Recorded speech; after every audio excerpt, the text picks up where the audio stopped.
New York firm, completed in 2002. This is 191 Northbacker. So it's very, very rare that any firm, particularly a New York firm, can come into Chicago and do 3 different buildings, all by different developers, and really do it so nicely in a consistent pattern. 225 from 89's got that kind of earth feel. 333 picks up the color of the river, and 191 is kind of picking up the color of the sky and the lake, the clear blue. So we're coming off the main branch of the Chicago River. We're going to start heading north here.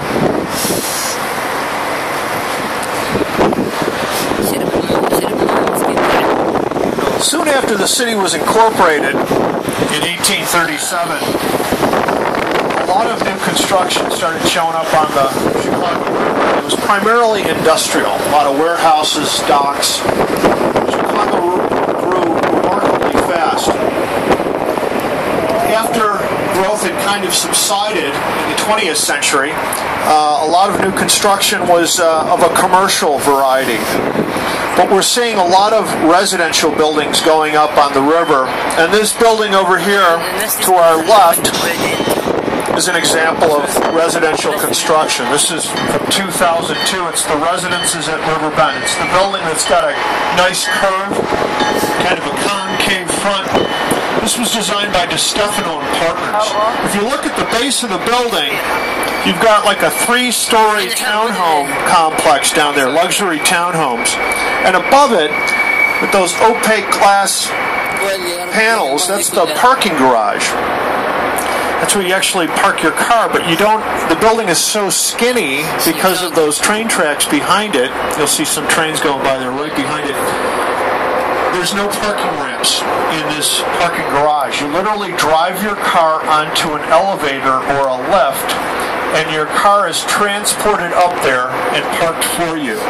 And then above the parking garage are condominiums with the balconies. Condominiums, for those people that are from outside the United States and might not be familiar with the term, they're apartments in which the tenant actually owns the property. They've got a mortgage on it, or they've paid outright for it.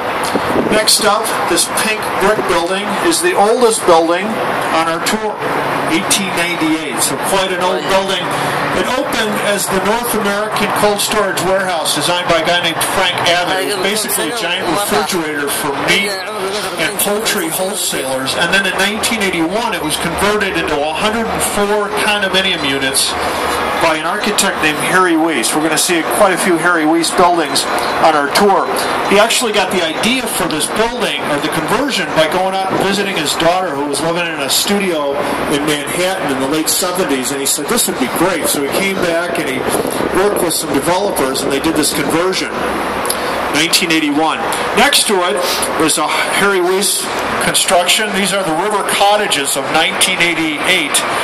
4 very upscale townhomes where you've got kind of a dock for your boat. You've got parking on the other side, and you've got lots of balconies.